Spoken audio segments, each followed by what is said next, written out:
Dans un recording in progress, Waouh! j'ai pu ouais, paf! J'ai pu donc rebondir, je disais, en travaillant dans un incubateur de projets.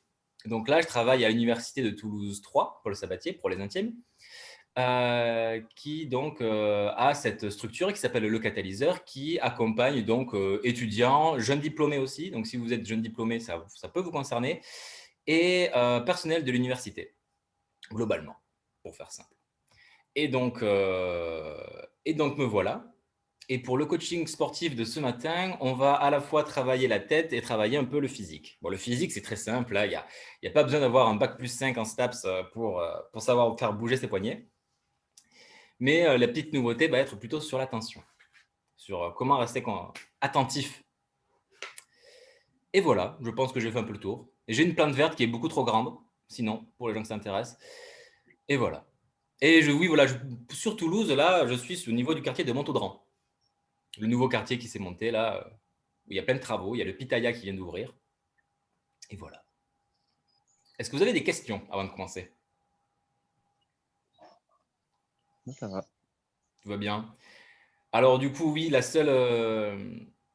le seul impératif serait d'avoir des vêtements qui sont un peu amples, qui permettent de faire des gestes.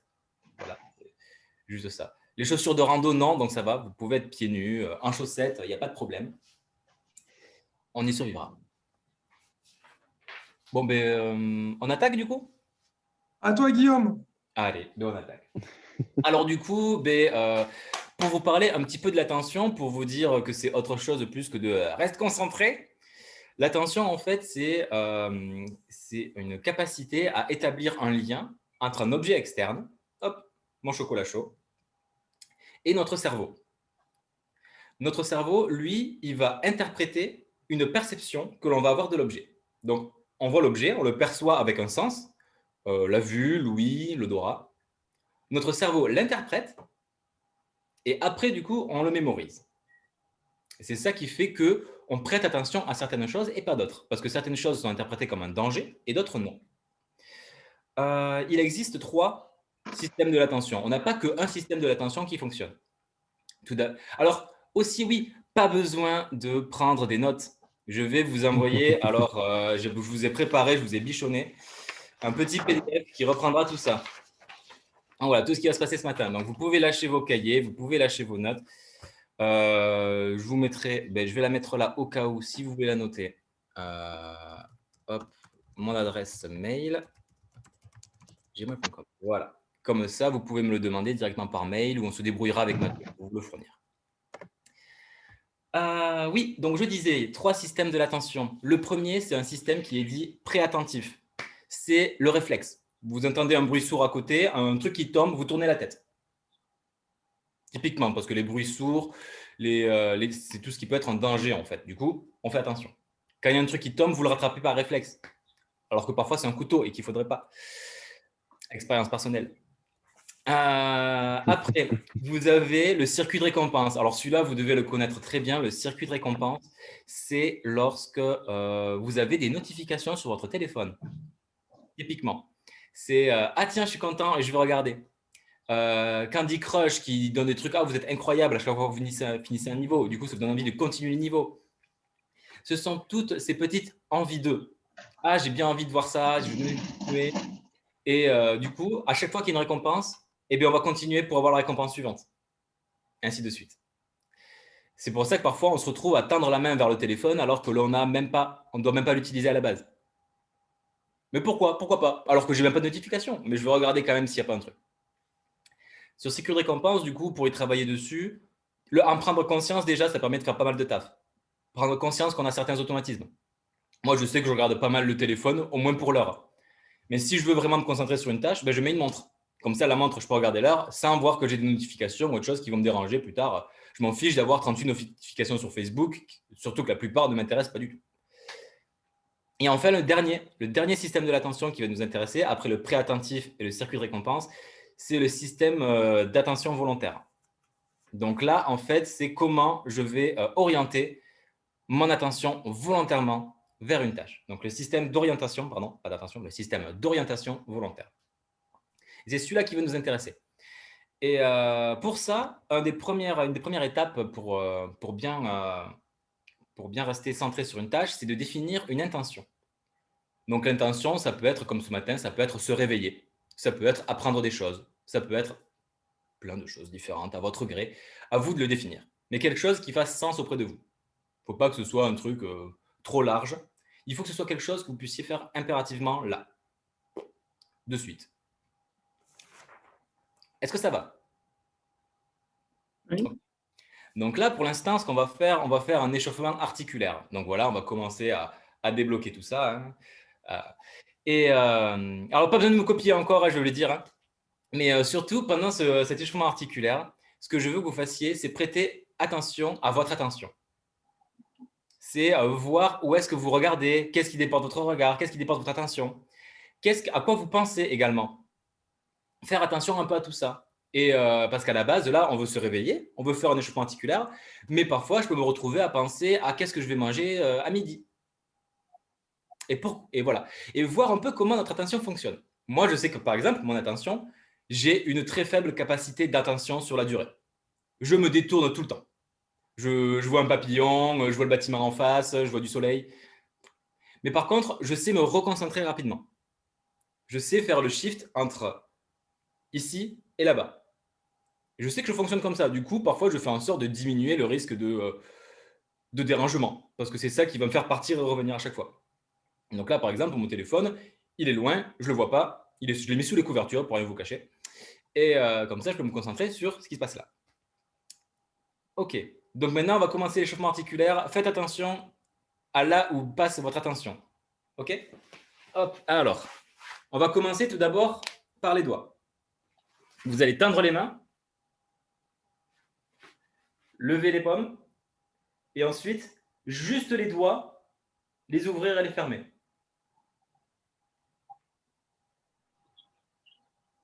Donc là, le but, c'est de ne pas bouger le poignet. Hein. Le poignet ne bouge pas. C'est que les doigts.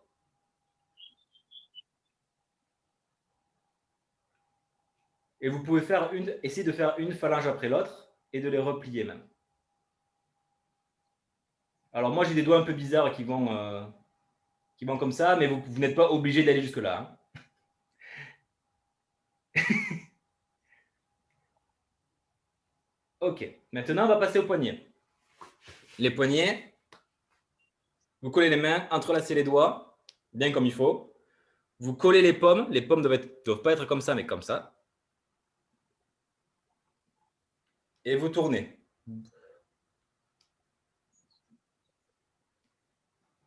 Donc à chaque fois, ce n'est pas censé faire mal. Hein. S'il y a une douleur, vous diminuez l'amplitude du mouvement. Pas besoin d'aller aussi loin.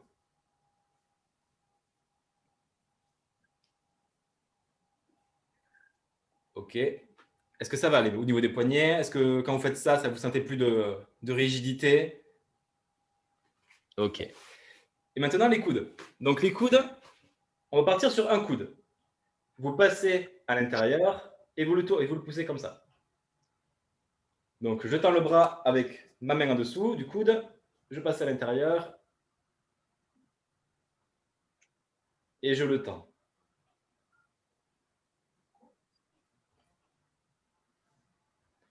On peut changer de bras.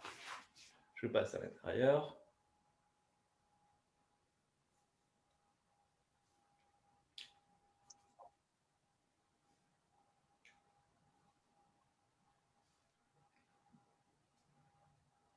Ok. Hop. Qui, à un moment, a regardé ailleurs qu'à l'écran? Levez la main.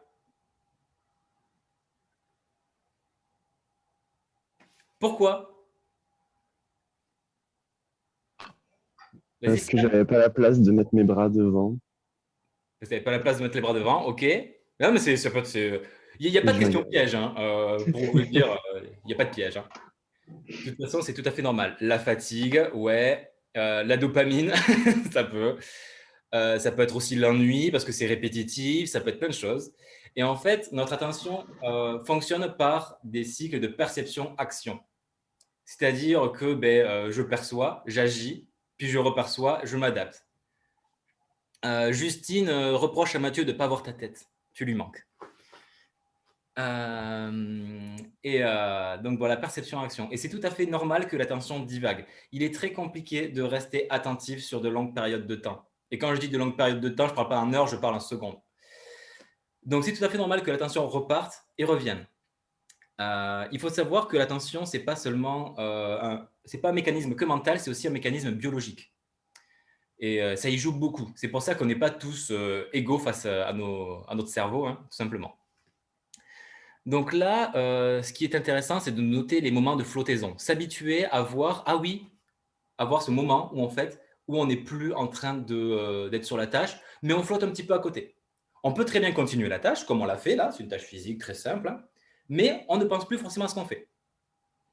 Est-ce que c'est grave? Je ne sais pas.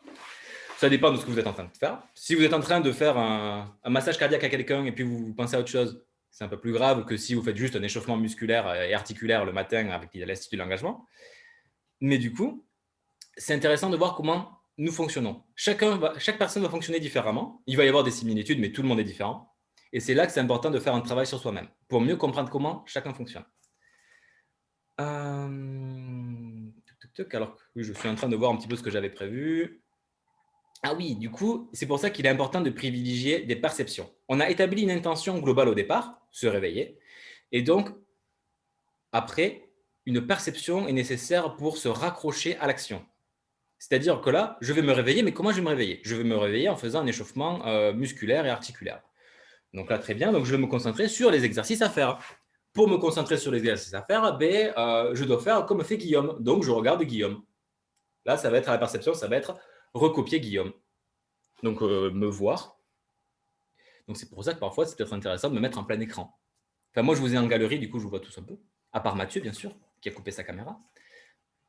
Mais voilà. Donc là, maintenant, la perception, essayez de vous centrer. Je vais vous dire un petit peu cette consigne. Focalisez-vous sur l'amplitude de mes mouvements et exécutez les gestes à la même vitesse que moi, pas plus vite et pas plus lent. OK? Hop, je prends un peu d'espace. Donc là, maintenant, on va faire les épaules. Donc les épaules, c'est très simple. Hein. Donc là, hop, je m'attrape comme ça pour que ce soit plus facile pour vous. À la même vitesse que moi.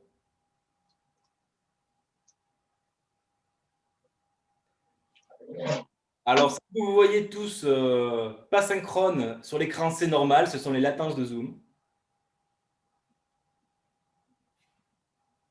Hop. On change de sens.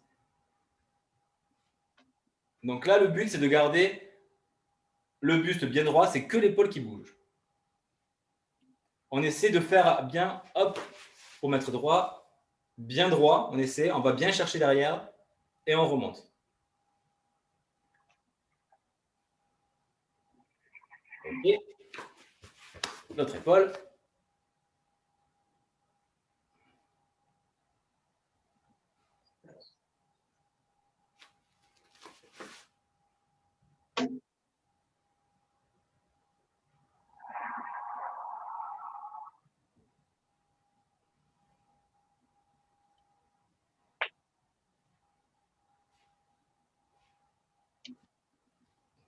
Ok. Ensuite, on va faire le torse. Donc, hop. Là, si vous pouvez vous mettre debout. Hop, je vais mettre comme ça. Pour le torse, on va aller regarder derrière. Donc là, il suffit, les hanches ne bougent pas, il n'y a que le torse qui bouge. Et on peut tendre les mains vers l'arrière, comme si on voulait nous passer quelque chose depuis l'arrière. Que vous voulez attraper une boîte, que ce soit un ballon, une boîte, n'importe quoi. Et vous pouvez tourner la tête vers l'arrière, hop, pour vous montrer. Tournez la tête vers l'arrière aussi, pour accompagner le mouvement.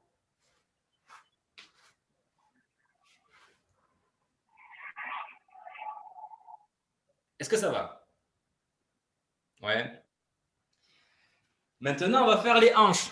Alors là, du coup, je ne sais pas qui c'est qui est fort pour faire du Shakira. Mais globalement, le but, ça va être de faire en sorte que les épaules ne bougent pas. Il n'y a que les hanches qui bougent. Vraiment, vous écartez un petit peu les pieds à la taille de la hanche. Les épaules ne bougent pas. Hop, je vais mettre un peu plus loin. Et il n'y a que les hanches qui bougent sur le côté. Donc typiquement, quand je dis Shakira, et je rigole pas, c'est vraiment ça. Les épaules ne bougent pas. Et le but, c'est de faire bouger juste le bassin.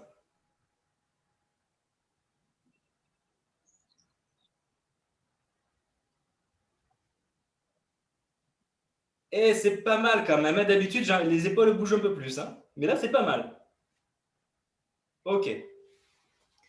Maintenant, on va attaquer les genoux. Hop, on redescend. Donc pour les genoux, vous mettez un pied en avant, le genou au-dessus de la cheville. Donc le genou ne doit pas dépasser les orteils. Hein. Il doit être vraiment bien au-dessus de la cheville. Et après, vous pouvez vous tenir avec les mains comme ça. Et tout simplement tourner. Alors quand vous tournez, rappelez-vous de ne pas faire dépasser le genou du point qui représente les orteils. Il ne doit pas aller plus loin le genou. Dans un sens, dans l'autre.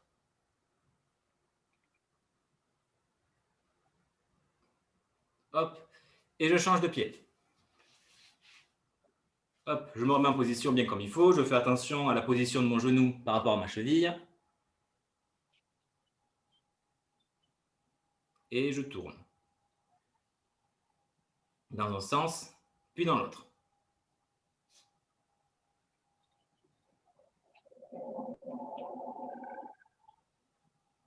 Ok. Et pour finir, on va faire les pieds. Donc, vous prenez un appui sur un pied, vous soulevez l'autre et vous faites des ronds. Tout simplement. Donc, la pointe du pied ne bouge pas. C'est le talon qui va bouger en avant et en arrière et sur les côtés pour faire des ronds. Je ne veux pas voir des comme ça, là. Ça compte pas, ça. Il faut faire des ronds bien amples. Dans un sens, dans l'autre. Oula. Tac. Et puis avec l'autre cheville. On change, on se prépare. Et on tourne.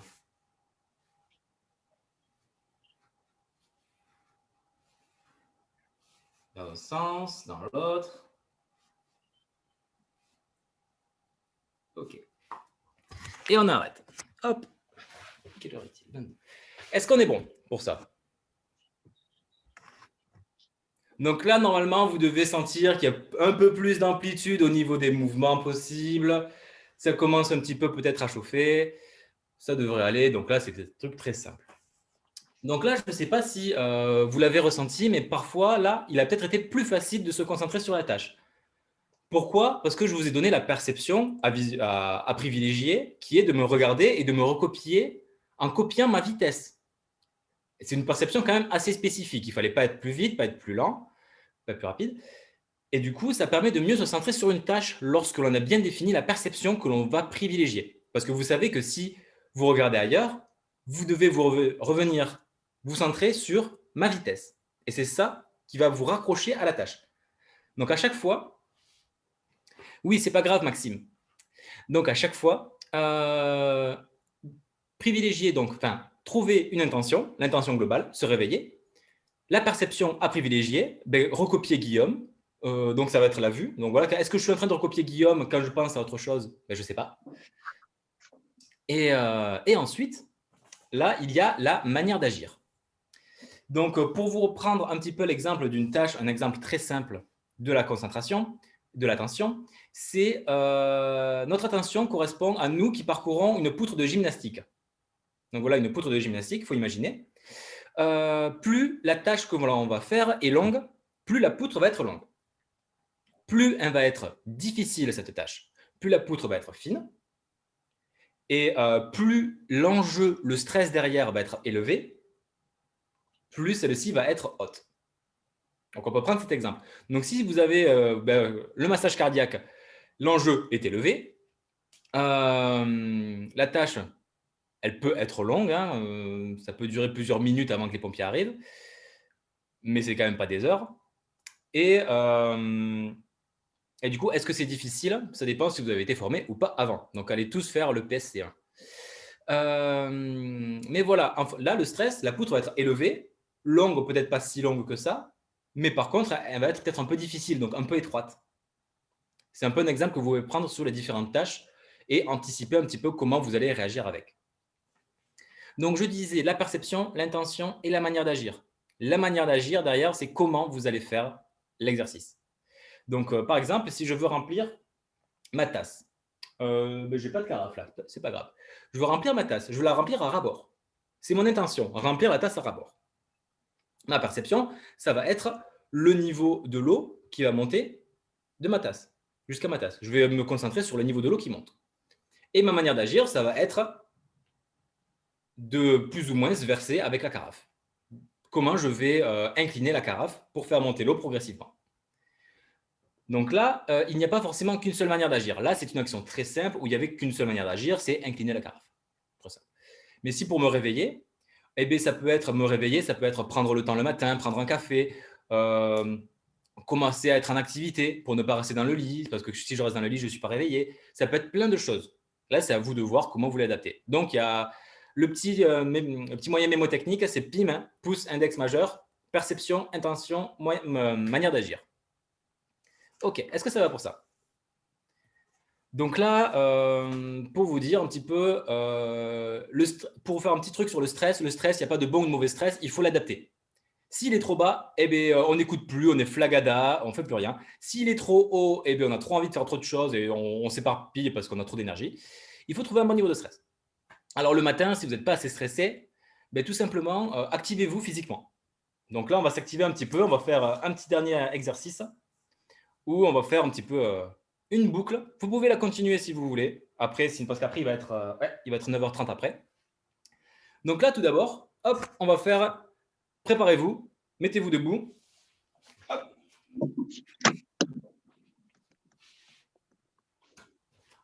On va faire 10 jump squats. Donc le jump squat, j'écarte les pieds à hauteur des hanches, je garde le dos droit et je saute. Et on continue. 2, 3, 4, 5, 6, 7, 8, 9 et 10. OK? Ensuite, hop, si vous le pouvez, descendez. Pour les gens pour qui c'est difficile de faire des pompes, mettez-vous à genoux. Hop, on recule les genoux un petit peu. Et on descend faire quelques pompes. Alors Justine, je peux te pardonner si on ne te voit pas faire des pompes. Ne t'inquiète pas. Allez, on se met en place. 1. Mais ça, c'est que moi, je vois pas. Je vois pas l'écran sinon. 3. Ah oui. 4. Et oui, il est sur la table. 5. 6. 7. 8. 9. Et 10. OK. Donc là, on a fait les jambes. Là, on a fait les bras. Et ensuite, on peut faire les abdos. Donc les abdos, tout simplement, on peut faire des abdos qu'on appelle pont-levis. Hop, on reste au sol, on tend les jambes et on lève. Bien droit. OK? Donc attention, je vais vous laisser, prenez un peu de temps, préparez-vous. Mettez-vous bien le dos sur le sol, on tend les jambes et 1. On descend sans toucher le sol. 2. On redescend, on touche toujours pas le sol. 3. 4, 5, 6, 7, 8, 9 et 10. Voilà. Alors tout simplement, ces 3 exercices, parce qu'il y en a un qui va mobiliser le haut du corps, un le bas et un le milieu. Ça permet de bien s'activer. Alors vous pouvez le faire, le répéter si vous voulez, comme vous voulez. Là, on arrive à 9h29, donc tout juste. N'hésitez pas durant votre vie de tous les jours à essayer de vous entraîner à faire les PIM, hein, les perceptions, intentions, manière d'agir. Tout d'abord, sur des choses très simples, hein, remplir le verre, arroser les plantes, tout ce que vous voulez. C'est juste pour s'entraîner en fait. Le mental, c'est comme le physique, il n'y a pas de secret. Il n'y a pas une baguette magique pour dire « Ah, ça y est, tu es fort mentalement ». Non, non, non, l'attention, ça s'entraîne. Donc, vous pouvez commencer à faire ça avec des choses très simples, des actions très simples, comme arroser les plantes. Arroser les plantes, l'intention, c'est de faire survivre les plantes. La perception, c'est combien d'eau je verse, combien je vois du coup d'eau qui va remplir le pot. Et la manière d'agir, c'est avec l'arrosoir. J'arrose. Je penche l'arrosoir. Voilà. Donc, j'espère que… Guillaume, Ouais. si y en a qui veulent continuer parce qu'ils n'ont pas d'impératif juste après et que toi, tu es partant pour continuer encore un petit peu, rien ne nous empêche de rester sur ce Zoom encore Ouais. 30 minutes si toi, tu… Ouais, non, moi, j'ai des impératifs du coup. Bon. Donc, ouais, c'est pour ça. À 9h45, je dois être dans une réu au plus tard. Ils ont déjà commencé sans moi, mais bon, c'est pas grave. Mais oui, donc voilà. Donc là, pour peut-être celles et ceux qui veulent, vous pouvez reprendre cet exercice. Là, les 10 jump squats, 10 pompes, et on a fait 10 abdos pour levier. Vous rajoutez 1 minute de repos à la fin, et vous pouvez reprendre ça plusieurs fois. Mais si vous le faites trop de fois, après, vous allez transpirer. Donc, à vous de voir. Guillaume, ce qu'on peut faire là pour le livre blanc, envoie-le-moi et je l'enverrai à l'ensemble des participants. Ok, ben je te l'envoie dans la journée là. Ouais. Quand j'ai un peu de temps. Superbe. Donc, sur le livre blanc, vous aurez normalement, voilà, il y a mon adresse mail, mon numéro. Donc, pour celles et ceux qui ont besoin d'un coup de main, que ce soit dans le lancement d'un projet ou en préparation mentale ou pour trouver le cinéma de Toulouse, vous me le dites, je vous indiquerai tout ça. Et voilà. Donc, merci Mathieu. Est-ce que vous avez des questions? Si jamais je suis encore là, voilà, pour faire ça vite fait.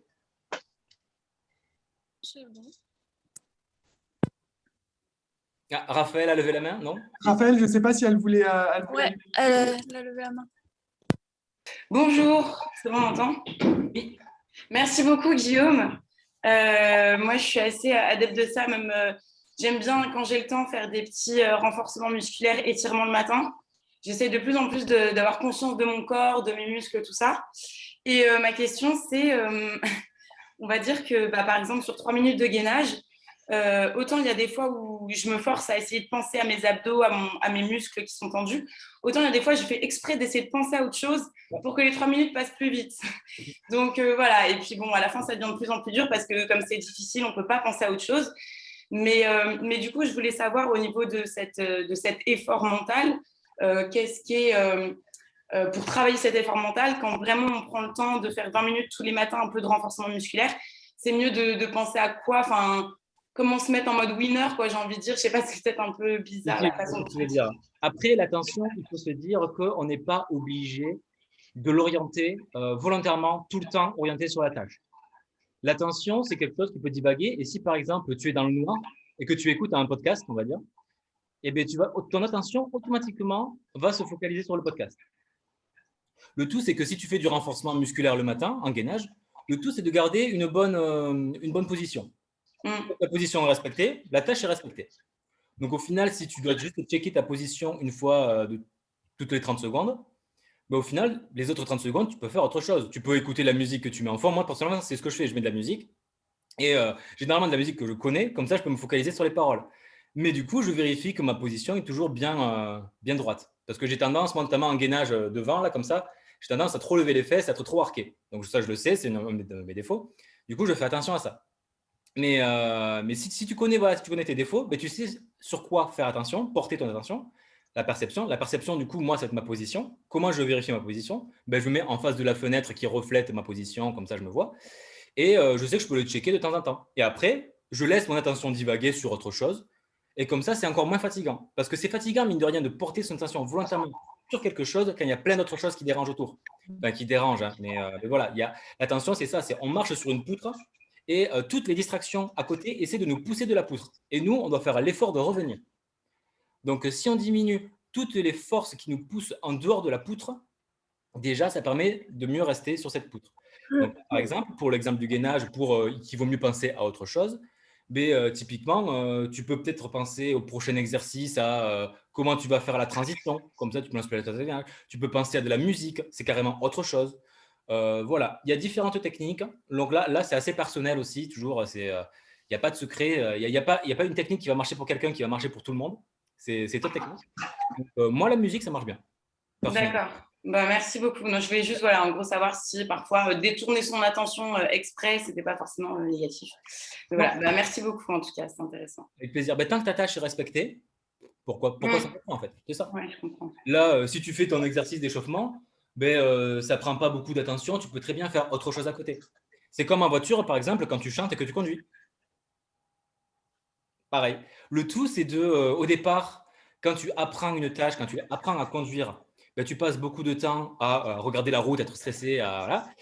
Mais au fur et à mesure que tu apprends, que tu t'habitues, cette tâche qui prend ça d'attention, elle n'en prend plus que ça. Et du coup, tu as tout ça, toute cette quantité d'attention à attribuer à autre chose. À chanter, à faire ce que tu veux. Et petite Faire attention sur la route. Oui. Petite question, Guillaume, avant de te libérer, parce que tu as un impératif, c'est la question de la répétition.